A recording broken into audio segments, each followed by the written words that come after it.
ISKCON Baramati Vaishnavi समिती आयोजित गीतामृत शृंखलेमध्ये आपल्या सर्व वैष्णवींचं मनपूर्वक स्वागत. या ठिकाणी आज आपण अध्याय 8 मधील श्लोक क्रमांक 24 हा बघणार आहोत. तत्पूर्वी मंगलाचरण गाऊन आपल्या या आजच्या सत्राला आपण सुरुवात करूया.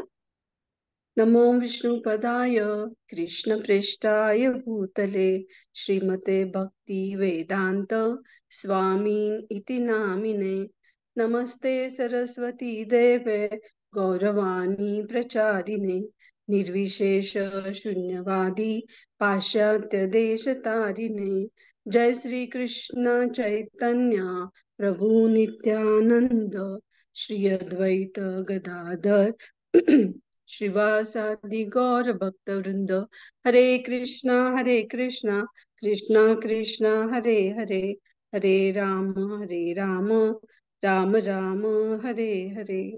हरे कृष्ण. असं आपण अध्याय क्रमांक 8 मधील आज 24वा श्लोक बघणार आहोत. कालच आपल्याला संदिनी शक्ती माताजींनी श्लोक क्रमांक 23 अतिशय सुंदर घेतलेला आहे आणि त्याच धर्तीवरती कनेक्टेड हा पुढचा 24वा श्लोक देखील आहे. श्रीमद भगवद्गीता जशी आहे तशी श्रील प्रभुपाद लिखित. जय श्री प्रभुपाद. त्यांच्या या ग्रंथातील आपण श्लोक वाचन करणार आहोत. अग्निर्ज्योतिर शुक्ल षण्मासा उत्तरायणम तत्र प्रयाता गच्छन्ति ब्रह्म विदो जना. अग्निर्ज्योतिरः शुक्ल षण्मासा उत्तरायणम तत्र प्रयाता गच्छन्ति ब्रह्म विदो जना. इथे या श्लोकामध्ये 5 शब्द पहिल्या ओळीतले 5 शब्द खूप महत्वाचे आहेत. कुठले कुठले?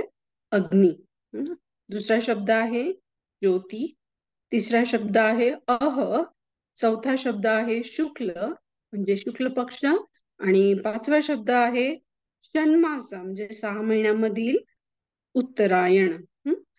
वर्षातील 6 महिने आणि याच्यातले 6 महिने कुठले? तर उत्तरायणातले. तर पहिली ओळ आपल्याला दाखवते की शुभ समय, मृत्यू समय कुठला, तर याबद्दल निर्देशित केलेलं आहे. आणि दुसरी ओळ काय सांगते आपल्याला? तत्र प्रयाता गच्छन्ति ब्रह्म विदो जना. ही एखाद्या योग्याची गती काय आहे त्या ठिकाणी सांगितलेलं आहे. श्रील प्रभुपाद लिखित तात्पर्य. जय श्रील प्रभुपाद वाचन करणार आहोत. जे परब्रह्माला जाणतात ते अग्निदेवतेच्या प्रभावामध्ये, प्रकाशामध्ये, दिवसाच्या शुभ क्षणी, शुक्ल पक्षामध्ये अथवा सूर्य जेव्हा उत्तरायणात असतो त्या 6 महिन्यांमध्ये या भौतिक जगतात मृत्यू झाल्यावर परब्रह्माची प्राप्ती करतात. म्हणजे सध्या आपण बरेच दिवस झाले श्लोक बघतो आहोत. मृत्यू समयी आपण बघतो की 7व्या अध्यायाच्या अंती अर्जुन भगवंतांना प्रश्न विचारतात. तर 7वा अध्याय आपण बघितला. ज्ञान, आपल्याला ज्ञान मिळते भगवंतांबद्दल आणि भगवंतांची शक्ती परा आणि अपरा शक्ती आपण बघितली.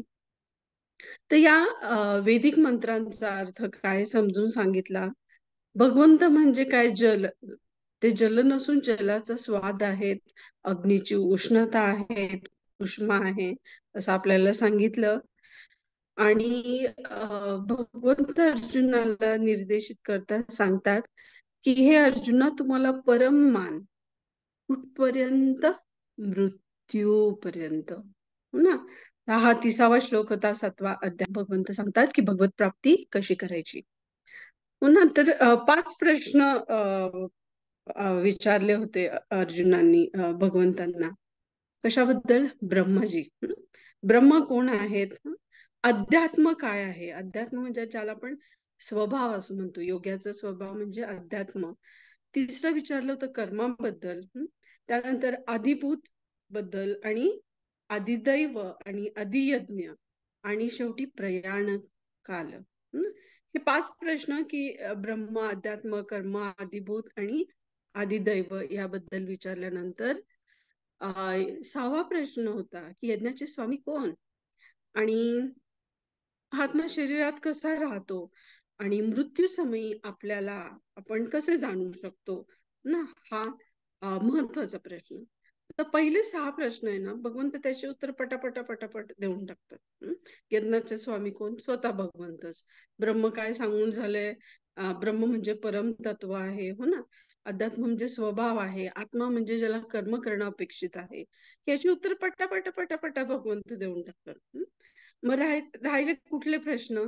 तर 7वा आणि 8वा, हो ना? की प्रयाणकाले म्हणजे मृत्यू समयी भगवंत या ठिकाणी खूप सारे आतापर्यंतचे श्लोक पण गेलेले आहेत, की आपण बघितलं 5व्या श्लोकामध्ये, की अंतसमयी जे कुणी माझं स्मरण करतील ते माझा स्वभाव प्राप्त करतील, असं भगवंत 5व्या श्लोकामध्ये या 8व्या अध्यायातील सांगतात. अंतकालेच मामेव स्वरण मुक्त्या कलेवरम यप्रयाती समद्भावम याती नास्यत्र संशय. निसंशय अशी व्यक्ती ही माझा स्वभाव प्राप्त करेल असं सांगतात. पण आपण 6व्या श्लोकामध्ये पण बघितलं, भगवंत म्हणतात, हे कुंतीपुत्रा, मृत्यू समयी जे माझं स्मरण करतील ते निश्चित मला प्राप्त करतील. यम यम वापी स्मरण भावम त्यजेंतन्ते कलेवरम तम तमैवेति कौन्तेय सदा तद्भाव भाविता. हो ना? की 6व्या श्लोकात पण आपण बघितलं की मृत्यू समयी जे माझे स्मरण करतील ते मला प्राप्त करतील. हं? 7वा श्लोक आपण बघितला 8व्या अध्यायातीलच, की कृष्ण रूपात आतापर्यंत काय म्हटलं ते माझं स्मरण.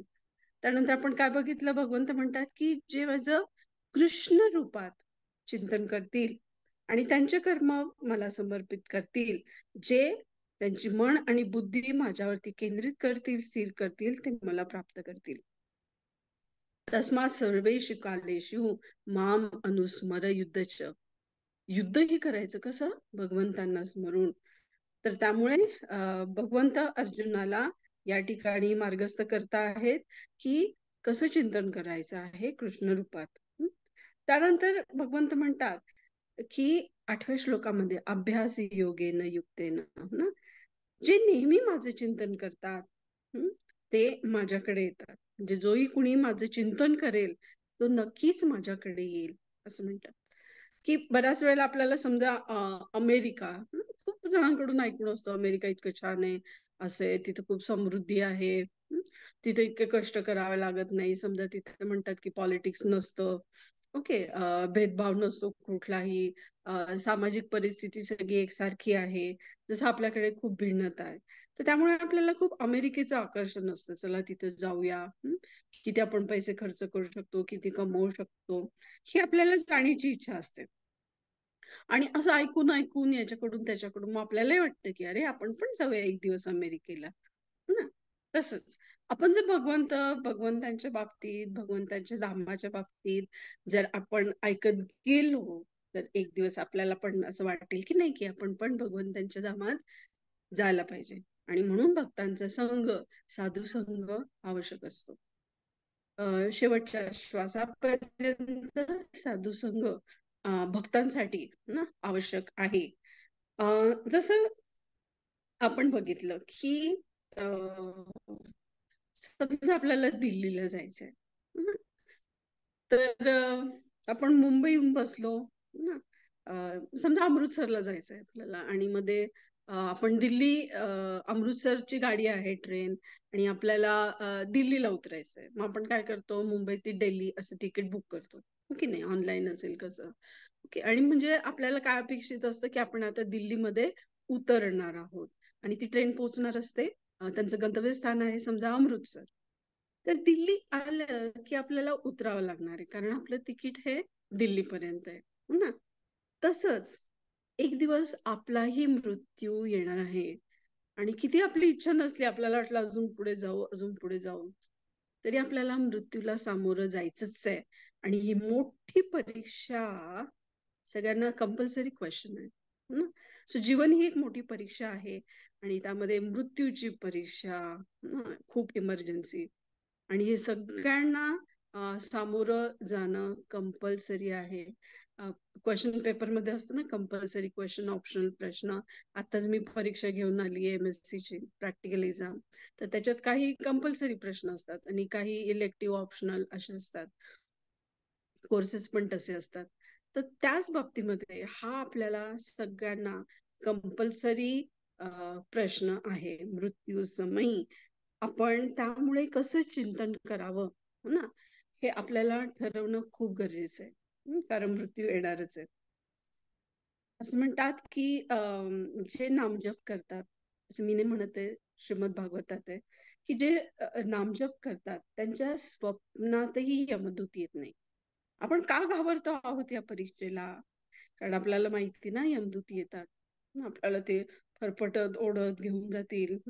हजारो लाखो विंचू चावतात, इतक्या वेदना होतात. अजून आपल्याला माहित नाहीये, आपण अनुभव केलेला नाहीये ना. आणि म्हणून अशा ह्या परीक्षेची तयारी आपण आयुष्यभर करावी. हं. जसं विद्यार्थी असतात की परीक्षा जवळ आली की जास्त अभ्यास सुरू करतात. प्रल्हाद महाराज म्हणतात की ह्या परीक्षेची तयारी आपण वय वर्ष 5 पासून सुरू करायला पाहिजे. हो ना, आज आपण त्याच्यावरती 1-0 ठेवायचा 50 वर्षाच्या, तेव्हा कुठेशी भक्तीला सुरुवात केली आहे. मग आपण किती सिरियस असलं पाहिजे. आपल्याकडे खूप कमी वेळ आहे. माहित नाही 2 दिवस आहे, 4 दिवस आहे, 1 वर्ष आहे. कधी कॅन्सरचा डल्ला आपल्यावरती येऊ शकतो, कधी कुठला व्हायरस येऊ शकतो, माहित नाहीये. आपल्याकडे वेळ कमी आहे आणि म्हणून तितकी जय्यत तयारी आपण करणं गरजेचं आहे. कारण आपल्याकडे वेळ कमी आहे.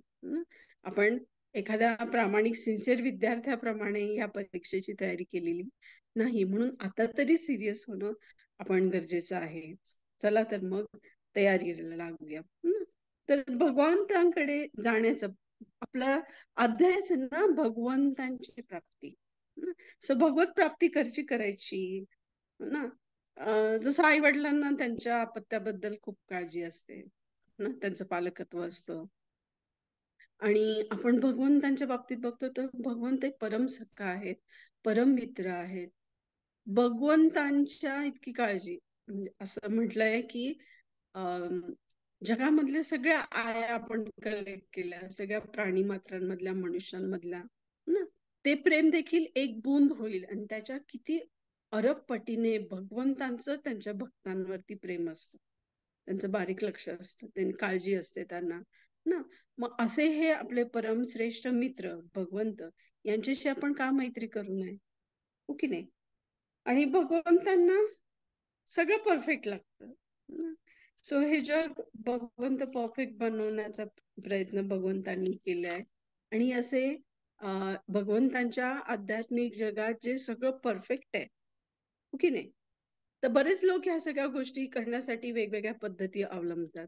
भगवंतांची प्राप्ती करण्यासाठी कुणी तप करतात, कुणी जप करतात, वेगवेगळे दान करतात ना, कुणी कर्ममिश्र भक्ती करतात, कुणी ओंकाराचा जप करतो, कुणी ब्रह्मज्योतीमध्ये विलीन होण्याचा प्रयत्न करतात ना.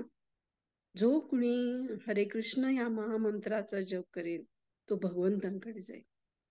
हे केवळ शब्द नाहीये, मंत्र आहेत. मंत्र, मंत्र या शब्दाची फोड केली तर मन आणि त्र म्हणजे काय, मनाला नियंत्रित करणारे हे शब्द आहेत.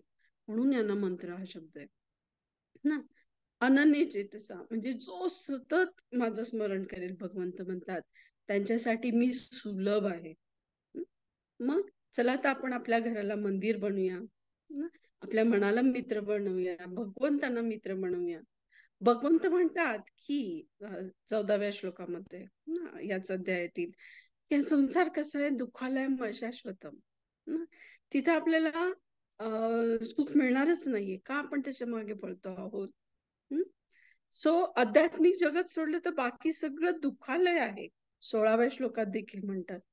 तर आपण जर भगवंतांच्या धामामध्ये गेलो तर तिथे जन्म मृत्यू नाहीये, वैकुंठ आहे. ते वैकुंठ म्हणजे जिथं कुंठ नाही, जिथं दुःख नाहीये, तो गोलोकधाम. हं?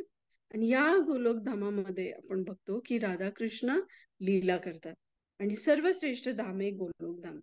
वैकुंठामध्ये वैष्णू असतील ना, पण गोलोकधामामध्ये स्वतः राधाकृष्ण आहे. असं अलौकिक 75% भाग हा आध्यात्मिक जगताचा आहे. आपण बघतो की आता समजा मी कॉलेजमध्ये आहे ना, तर हे माझं ऑफिस आहे ना, मी जशी घरी वागेल तसं कॉलेजमध्ये नाही वागणार. घरी मी झाडू मारेल छान, बेडशीट झटकेन, कुकिंग करेल, ओटा धुवेन. कॉलेजमध्ये शिपाई असतात ना, हाताखाली असिस्टंट असतात, बाकी स्टाफ मेंबर पण असतात बघायला. तर भगवंत त्यांचं ऑफिस चालवतात. परवा कालच च्या लेक्चरमध्ये माताजींनी सांगितलं होतं, संदिनी शक्ती माताजींनी, की भगवंतांचं ऑफिस म्हणजे तिरुपती आहे, 4 धामांमध्ये, हो ना. तसं भौतिक जग चालवण्यासाठी भगवंत विष्णू रूपात आहेत. ते त्यांचं ऑफिस आहे आणि त्यांचं घर काय आहे? गोलोकधाम. हं? श्रीमती राधाराणींबरोबर ना भगवंत गोलोकधामात असतात, की जे शाश्वत आहे. आपण काळाचं बघितलं की ब्रह्मदेव 864 वर्ष हे ब्रह्माजींचं आयुष्य आहे. राईट. आपल्याला ब्रह्मज्योती नकोय भक्तांना. योगींना पाहिजे असेल, कर्मी योगी ना, जे कर्ममिश्र भक्ती करतात, जे हठयोगी आहेत, जे योगी आहेत. पण भगवंतांना जर प्राप्त करायचं असेल तर त्यासाठी पासवर्ड आहे भक्ती. हं? भगवंत सगळीकडे आहेत पण दिसत नाही ना आपल्याला. मग ते दिसावेत म्हणून काय पासवर्ड आहे? भक्ती. राईट. त्या ठिकाणी या श्लोकामध्ये आपल्याला भगवंत सांगतायत की या श्लोकाचा काय अर्थ आहे की एक दिवस दिन ज्याला आपण म्हणतो त्याचे दोन भाग असतात. एक म्हणजे दिवस आणि रात्र ना? एक महिना असतो त्याचे दोन भाग असतात, कृष्ण पक्ष आणि शुक्ल पक्ष. नंतर एका वर्षाचे दोन भाग असतात, 6 महिने. दोन भाग कुठले? उत्तरायण आणि दक्षिणायन. हं? त्यानंतर हे म्हणजे जेही लोक या शुभ क्षणी, या शुभ दिवशी, या शुभ वेळेला, या शुभ समयी देहत्याग करतील, देह सोडतील, त्यांना भगवंतांची प्राप्ती होईल. ते योगी आहेत ना, त्यांना भगवंतांची प्राप्ती होईल. आणि ते ठरवू शकतात त्यांचा मृत्यू त्यांना केव्हा हवा आहे. मृता उरले बाकीचे लोक, पापी लोक ज्यांना आपण म्हणतो ते नरकात जातात, ते नरकगामी असतात. राईट. आणि योगी त्यांच्या हिशोबाने ठरवू शकतात की केव्हा प्रयाण करायचंय. भक्त कशालाही मोहग्रस्त होत नाहीत. त्यांना कुठल्याही समयी, शुभ समयी किंवा अशुभ समयी जरी मृत्यू आला तरी ते भगवंतांवरती त्यांचं मन स्थिर करतात. मग अर्जुनाला प्रश्न पडतो, समजा मी वेद अध्ययन केले, मी तपस्या केली, मी दान केलं, मी तप केलं, तर त्याचा मला फायदा आहे की मला काहीतरी सुकृती मिळेल ना. मग आपण भक्ती का करायची? भगवंत म्हणतात की भक्ती केली तर तुला हेही सगळं मिळेल, बोनस ऑफर. ओके, हे घेतलं तर त्याच्यावरती ह्या सगळ्या ऑफर मिळतील. हं? आणि भगवंत त्यांच्या उदाहरणातून दाखवतात सुद्धा, म्हणजे हे काही नुसतं थिओरिटिकल नाहीये, प्रॅक्टिकली पण आहे. पण आपण बघतो की मथुरेमध्ये जेव्हा अक्रूरजी कृष्ण बलरामजींना घेऊन जातात, की त्या धोबींना मागतात की हे कपडे द्या आम्हाला घालायला. सर्वश्रेष्ठ परमपुरुष भगवान श्रीकृष्ण एका धोबीकडे कपडे मागतात. ते म्हणतात की नाही, हे कंस राजाचे आहेत, नाही मिळणार, जा. हं? आणि हे सगळं नगर बघायला निघालेले कृष्ण बलरामजी यांना ह्या धोबीचा अप्रोच बघून ते त्यांना मारतात, त्या धोबीला शिरच्छेद करून टाकतात. नंतर सुदामा फुलवाला भेटतो, सुदामा दुसरा सुदामा. हं? आणि हा सुदामा भगवंतांच्या दर्शन घेऊन इतके प्रसन्न होतात आणि सगळी फुलं हे भगवंतांना ऑफर करतात, देऊन टाकतात. मग भगवंत वरदान देतात की या जन्मी मरेपर्यंत तू भरपूर भोग घेशील आणि मरणानंतर, मृत्यूनंतर तू माझ्याकडे परत येशील. भगवंत खुश झालेत ना. भगवंत बेस्ट देतात, नो बेस्ट. आपण कुब्जाबद्दल पण आपल्याला माहिती आहे ना. कुबड असलेली दासी होती ती मथुरेमधील कंसाच्या दरबारात. आणि भगवंत तिला म्हणतात, अरे सुंदरी, कुठे चाललीस तू? कुब्जाला म्हणतात, आजपर्यंत कुब्जाला कुणी सुंदरी म्हटलेलं नव्हतं. आणि भगवंत तिला म्हातारी येते, कुबड आलेलं आहे, दासी येते आणि तिची तारीफ भगवंत करतात. तिला आनंद होतो. ते सगळं चंदन वगैरे भगवंतांना ऑफर करते. आणि तिच्यातली कामवासना हरण करतात भगवंत, तिला शुद्ध करतात. भगवंतांना कळतं भक्ताला काय गरजेचं आहे. भगवंत जेही आपल्याला काही देतील, कुणाला असतं ना की मला अजून भगवंतांनी काहीच दिलं नाही, माझ्या मागे तर दुःखच आहे ना, कधी सुख मिळतील. भगवंत आपल्याला जेही देतील किंवा नाही देणार त्याच्यात आपण संतुष्ट राहूया ना. जसं उदाहरण आहे हं, की आई वडील मुलाला सायकल घेतात, पण समजा अजून 10-12 दिवस आहेत परीक्षा संपायला. हं, सारखे परीक्षेचेच उदाहरण येत आहेत तोंडात, ठीक आहे. तर परीक्षा असल्या आई वडील म्हणते नाही तुला नाही देणार. मग तो मुलगा म्हणतो मला निदान दाखवा तरी. ठीक आहे मी चालवणार नाही. नाही, तुझी परीक्षा आहे, तुझा सगळा अभ्यास होऊ दे, परीक्षा संपू दे, मग तुला सायकल मिळेल. बरं मला कुठला रंग आहे सायकलचा तुम्ही घेतलेला तो तरी सांगा. आई वडील म्हणतात नाही ते पण नाही, कारण त्याला मोह होईल ना. समजा सायकलचा रंग दाखवला तर त्याला आधी वाटेल की मी अजून 5 मिनिटं सायकलवर बसू, सायकल फिरवून आणली. ओके, असं त्याला वाटत असतं. हम्म. पण आई वडिलांना माहिती आहे त्याच्यासाठी काय योग्य आहे ना, आणि म्हणून ते त्याला परीक्षा होईपर्यंत ती सायकल चालवायला देत नाही, भटकायला देत नाही ना. तसंच आहे भगवंत, भगवंतांना माहिती आहे आपल्याला काय गरजेचं आहे, काय आवश्यक आहे ना. जसं एखाद्या मुलाला भूक लागली, त्याला रसगुल्ला खायचा आहे ना, तो गेलाय का शॉप मध्ये आणि त्या हलवाईकडे त्यांनी रसगुल्ला मागितला. आता तो लहान मुलगा आहे म्हणून काय केलं त्या हलवाईने, की माशी पडलेली होती की नाही, तर तो रसगुल्ला त्या मुलाला दिला. काय जाऊ दे, या लहान मुलाला काही कळत नाही ना, त्याला भूक लागली आहे, देऊन टाकू आपण, आपल्यालाही पैसे मिळत आहेत ना. तर देवी देवता जेही काय आपल्याला देतात ना, तो असा अप्रोच आहे की माशी असलेला रसगुल्ला. भगवंत तसा नाही देणार. भगवंत आपल्या भक्तासाठी नीटनेटका, स्वच्छ, सुंदर, छान, हेल्दी, कुठले इन्फेक्शन होणार नाही ना, त्याला ते गरजेचं आहे का? डायबिटीस नाही आहे ना, लहान मुलांना पण असतो आजकाल डायबिटीस. तर असा रसगुल्ला भगवंत देतील ना. त्यामुळे देवी देवतांची भक्ती करायची की अनंत शक्ती आणि लीला करणारे भगवंत यांची भक्ती करायची, आपण ठरवूया. भगवंतांनी सांगितलंय की भक्ती केली तर दुसरं काही करण्याची गरज नाही, केवळ भक्ती ना, अनन्य भक्ती. आणि कसं जमेल आपल्याला, प्रॅक्टिस न जमेल ना. आणि ह्या श्लोकामध्ये आपण बघतोय की योगी लोकांना लागू नाही होत ना. कर्मी योगी जेही काही असतात आणि भोगी जे असतात तर ते नरकात जातात या श्लोकात सांगितल्यानुसार. हं? आणि कधी कधी बऱ्याच वेळेला प्रश्न असतो ना की आपल्याला पुढचा जन्म कधी मिळतो, 6 महिन्यांनी, वर्षांनी, कधी काय. मग श्रील प्रभुपादांनी तर एका पुस्तकात म्हटलंय सामान्यतः 6 महिन्यांनी. हं? पण आपल्याला दुसरा जन्म नकोच आहे. ओके, त्यामुळे त्याच्या डिटेल मध्ये पण जाण्याची गरज नाहीये हं? तर परब्रह्माचे ज्ञाता जे असतात ते मुक्तीचा मार्ग घेतात हं?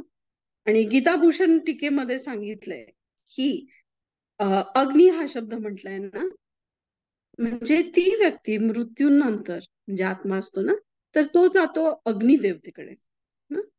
अग्नी आणि ज्योती यांना आपण प्रकाशाची अधिष्ठाता देवता जे आहेत त्यांच्याकडे हा आत्मा जाणार, पाठवला जातो, फॉरवर्ड केला जातो. नंतर अ, दिनची देवता, दिन म्हणजे दिवसाची देवता, त्यानंतर शुक्ल पक्षाची देवता, त्यानंतर उत्तरायणाची देवता. शुक्ल पक्ष म्हणजे काय, की अमावस्येपासून पौर्णिमेपर्यंतचा त्या महिन्यातील काळ, याला शुक्ल पक्ष असं म्हणतात.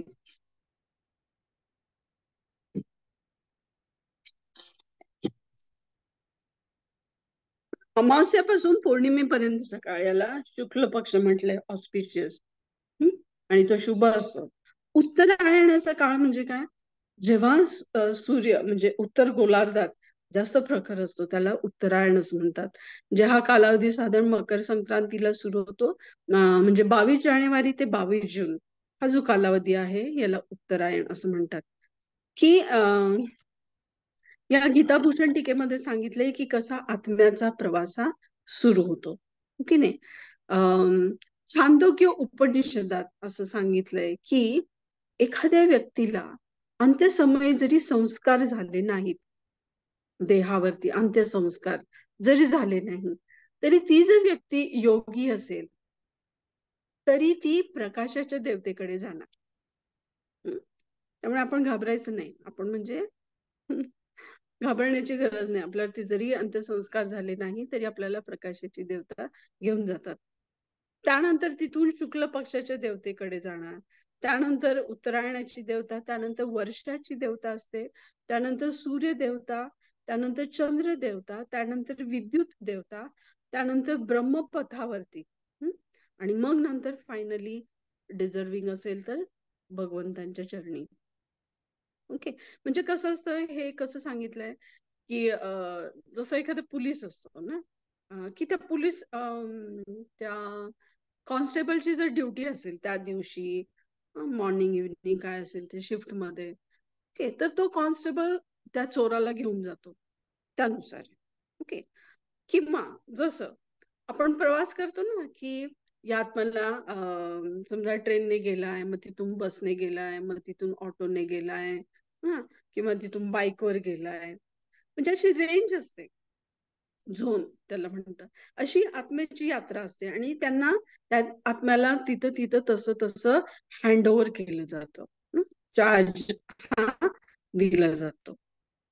त्यानंतर जे कोणी हे भगवंतांच्या लोकांमध्ये जाणार आहेत, धामामध्ये जाणार आहेत, त्यांना पुन्हा पुनरपि जननम पुनरपि मरण नाही, दुःख नाही. इथं भगवंत सांगता, इथं छांदोग्य उपनिषद, ओके, 4.15.5 मध्ये हे विस्तृत वर्णन याबद्दल केलेलं आहे. की गमन काय आहे या ठिकाणी. आपण बघतो की किड्यासारखे लोक मरतात कधी कधी, म्हणजे खूप लोकांचा देह जातो, राईट. कधी कधी परीक्षा पण अचानक असतात, अचानक ऍक्सिडेंट होतो ना व्यक्तीचा, ऍक्सिडेंट अचानकच असतात मोस्ट ऑफ द टाइम. म्हणजे अकस्मात मृत्यू असेल किंवा योजनापूर्वक ना, तर म्हणजे कुठलाही स्थान आणि वेळ, हं, कसाही मृत्यू झालेला असेल तरी ह्या गोष्टी संयोगवश ना, शुभ मुहूर्त असू दे, अशुभ मुहूर्त असू दे, ते भगवंतांच्या भक्ताला लागू होत नाही. एक उदाहरण होतं की वृंदावनामध्ये, हं, असे वृंदावनामध्ये यमलोक नसतात ना, म्हणजे त्या व्यक्तीच्या आत्म्याला न्यायला, तर तिथं विष्णुदूत असतात. ते विष्णुदूत फिरत असतात की आज कुणाचा मृत्यू झालाय वगैरे वगैरे. एके दिवशी भगवंतांच्या मंदिरात, हं, मंगल आरतीला एका भक्ताचा मृत्यू झाला एकादशीला. म्हणजे किती ऑस्पिशियस शुभ आत्मा आहे ना, की ते विष्णुदूत असे फिरत असतात शोधण्यासाठी, की कुठे आहे ते असे आत्मा. एकादशीला जाणं, अभक्त व्यक्ती जर एकादशीला गेला तर त्यांना हे बेनिफिट नसतात. हे लागू आहे फक्त भक्त व्यक्तींसाठी ना, की धामामध्ये मृत्यू येणं. भगवंताचं धाम हे काय आहे ना, भगवंतांच्या धामामध्ये, वृंदावन धामात, मंदिरामध्ये मंगल आरतीला, फॉर एक्झाम्पल एकादशीला मृत्यू येतो, म्हणजे त्या देहाची, त्या आत्म्याची गती ही काय असेल. किती भगवंत प्रेम करतात माहितीये आपल्यावरती. भगवंत आपल्या शरीरावर नाही प्रेम करत, आपल्यावर प्रेम करतात, हो ना.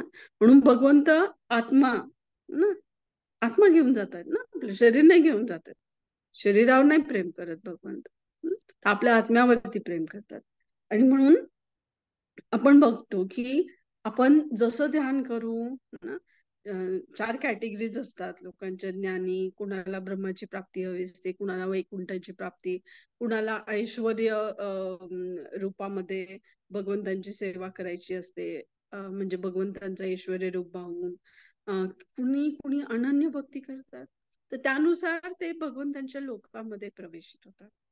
मग ते साकेत धाम असेल, गोलोक धाम असेल, किंवा वैकुंठ धाम असेल, त्यानुसार. हं?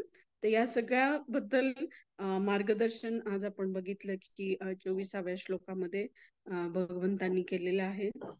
मैत्रिणींनो, इतक्या सगळ्या जन्मांमधून हा आपल्याला सुंदर असा मनुष्याचा जन्म मिळालाय, ह्या लोकांमध्ये मिळालाय. तुम्ही टाइमलाईन पण जर बघितलं की 5000 वर्षापूर्वीच भगवंत इथे येऊन गेलेत, वृंदावनामध्ये लीला केल्यात. 500 वर्षांपूर्वीच श्री चैतन्य महाप्रभू इथे येऊन गेले. श्रील प्रभुपाद येऊन 50 वर्ष जाऊन झालेली आहेत. की इतका सुंदर समय आणि या वेळामध्ये आपल्याला जन्म मिळाला ना. तर म्हणून आपल्याला ज्याही काही सेवा मिळत आहेत ते आपलं सद्भाग्य समजून आपलं प्रामाणिक प्रयत्न आपण करू की भगवंतांना संतुष्ट करण्याचा प्रयत्न करूया. अदरवाईज पुन्हा पुन्हा या सगळ्या गोष्टी आहेत. पुढचा जन्म माहित नाही कसा असेल, इतकी कशी जाणीव असेल माहित नाही.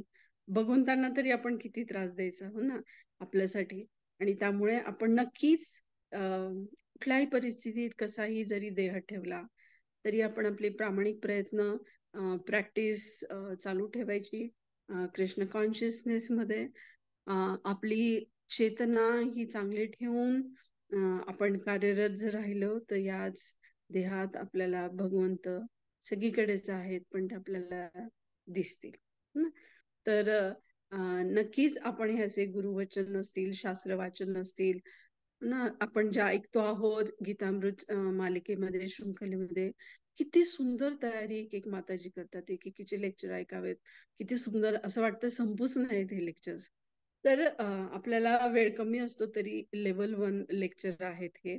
अजून आपण खूप डीप मध्ये जात नाही आहोत, पण तरी सुद्धा या सगळ्या इतक्या सुंदर मार्गदर्शन करत असतात. आपण नक्कीच वेळोवेळी आपल्याला जेव्हा शक्य असेल आपण लाभ घेत जा आणि आपल्या घरी जे कुणी नातेवाईक असतील, वहिनी असतील, नंदबाई असतील, सासूबाई असतील, याही सगळ्यांना प्रेरित करा. आणि सगळ्यात मोठं गिफ्ट आहे ना भगवंतांची भक्ती देणं. हे कुणाला देण्यासाठी सगळ्यात मोठं गिफ्ट आहे. आणि आता तर गीता जयंती येत आहे ना, तुम्ही छान भगवद्गीतेचं दान करू शकता ना. किंवा सेल पण करू शकतात. तर तुम्ही मंदिराशी कॉन्टॅक्ट करा किंवा माताजींशी कॉन्टॅक्ट करा आणि हे शास्त्रदान मिळून आपण किती हुशार होऊ ना. आता आता आपण अजून 8व्या अध्यायापर्यंतच आहोत. अजून आपल्याला 18व्या अध्यायापर्यंत शिकायचंय पण तरी इतकं ज्ञान आपल्याला मिळतं आहे. आणि संधी हा प्लॅटफॉर्म आपल्याला इस्कॉन बारामती वैष्णवी समिती यांनी दिला, त्यांच्याही प्रती आपण कृतज्ञ असणं आवश्यक आहे. आणि मला या ठिकाणी इतक्या सुंदर पवित्र अशा प्लॅटफॉर्मवरती मला बोलण्याची संधी देत आहात. माझी काही पात्रता नाहीये पण तरी सुद्धा आपण ही सुसंधी मला दिलेली आहे. त्याबद्दल आपण समितीचे आणि आपण सर्वांनी छान ऐकून घेतलं त्याबद्दल आपल्या सर्वांचे मनपूर्वक आभार या ठिकाणी व्यक्त करते. कुणाला काही प्रश्न असल्यास आपण विचारू शकतात. हरे कृष्ण, हरी बोल. थँक्यू माताजी. तुमच्या ओघवत्या वाणीने इतका सुंदर क्लास दिला तुम्ही सगळ्यांना.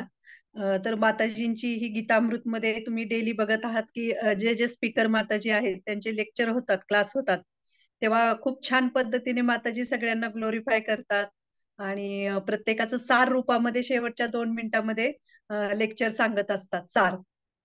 तर आज मी माताजींची ओळख करून देत आहे. तर नित्यसखी माताजी आणि त्यांचं भौतिक नाव प्राध्यापक निलिमा पेंढारकर. तर ते इथे मायक्रोबायोलॉजी हेड आहेत त्यांच्या डिपार्टमेंटच्या. आणि त्या एकदम हाडाच्या टीचर आहेत.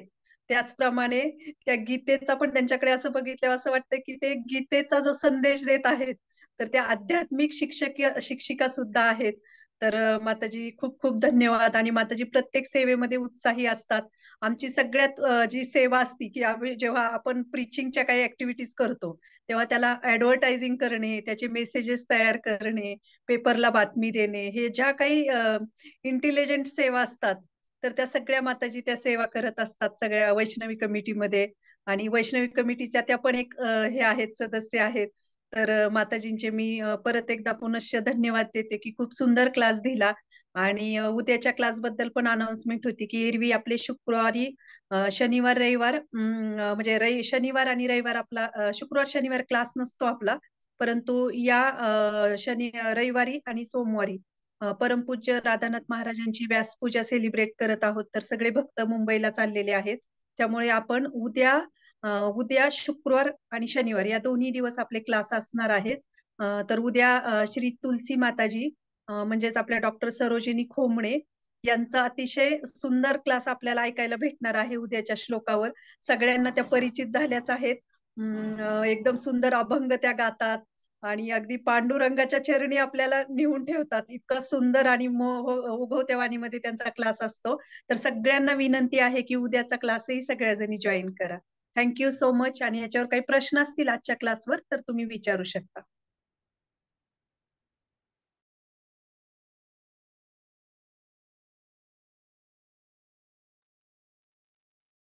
अनम्यूट करायचं. हा, केलं सेटिंग केलं चेंज केलं. केलं हा, केलं कोणाला केलं. प्रश्न असतील तर विचारू शकता तुम्ही कुणी माताजींना आजच्या क्लासवर. हरे कृष्णा. दंडवत प्रणाम माताजी. दंडवत प्रणाम. माताजी, मला एक प्रश्न आहे आजच्या लेक्चर बद्दल. एक तुम्ही आता सांगितलं ना की एखादी व्यक्ती भगवंतांची भक्ती करत नसेल आणि ती व्यक्ती जर एकादशी दिवशी गेली तर म्हणजे त्यांची गती म्हणजे चांगली नसते. आणि आपण तर आपल्या म्हणजे आजूबाजूला पाहतो, एकादशी दिवशी अभक्ताचा एखादा मृत्यू झाला तर म्हणजे निदान त्यांच्या घरच्यांना असं थोडीशी तरी हे असतं की चला गेलेत पण निदान एकादशी दिवशी तरी गेलेत. पण आता हे मी ऐकलं तुमच्याकडनं, तर हे मला परत समजावून घ्यायचंय. हरे कृष्ण. कारण ते अभक्त आहेत ना, पण त्याची काहीतरी सुकृती असणार आहे म्हणून एकादशीच्या दिवशी मृत्यू झाला. पण जे भक्तांना बेनिफिट मिळतात ना तेवढे म्हणजे भगवंतांची प्राप्ती. भगवंत एवढे चीप नाहीयेत ना. भगवंतांना समजून घेण्यासाठी आपले ज्ञानचक्षु खूप तयार लागणार आहेत आणि ते प्रॅक्टिस करून येतात, साधनेने येतात, म्हणजे साधना भक्ती करून येतात. कारण आपल्यामध्ये काही राग भक्ती वगैरे नाही. अभक्तांना तर हे पण नाहीये ना. आपण किती वर्ष साधना भक्ती केली तर आपण राग भक्ती स्तरावरती जातो, मग भगवंतांबद्दल प्रेम उत्पन्न होतं आणि मग भगवंतांची प्राप्ती होऊ शकते ना. तर अभक्तांच्या बाबतीत शेकडो वर्ष शेकडो जन्म जाऊ शकतात त्यासाठी. आणि जर भक्तांची कृपा झाली तर त्यांना भगवंतांची प्राप्ती होऊ शकते. आणि म्हणून भक्त या ठिकाणी आपल्याला सांगत असतात ना की तुम्ही या प्रोग्रामला हे लेक्चर ऐका ना. तर भगवंतांपेक्षा त्यांचे भक्त जास्त कृपाळू असतात, जास्त क्षमाशील असतात. आणि म्हणून आपण समजू शकतो की साधू संघ असणं गरजेचं आहे. म्हणून आपल्या भोवती जे या वैष्णवी आपल्याला बोलवतात, सांगतात की आपल्याकडे खूप ऑप्शन आहेत, छान मूवी असतात, एक एक मार्केटमध्ये शॉपिंगला आपण जाऊ शकतो, साड्या, ज्वेलरी, चंदू सराफ, इकडं तिकडं ना. पण आज आपण 2 ते 2:45 हा वेळ राखून ठेवलाय ना की तुम्ही चॉईस तुमच्या आयुष्यातला निवडलेला आहे, तुम्हाला प्रायोरिटी कशाला द्यायची आहे, हो की नाही. तर त्याच्यावरती डिपेंड असतात ह्या सगळ्या गोष्टी पण. आणि म्हणून चुकून एखाद्या अभक्ताचा जरी एकादशीच्या दिवशी मृत्यू झाला तरी त्याला एवढं काही सहजासहजी भगवंत प्राप्त होत नाही. हरी बोल. हरे कृष्ण. धन्यवाद माताजी, छान समजून सांगितलं. हरे कृष्ण. थँक्यू. वंदना माताजी. थांबायचं मग. हा, हरी बोल. थँक्यू. थँक्यू थँक्यू निलिमा माताजी. थँक्यू अनंत माताजी, संदिनी शक्ती माताजी.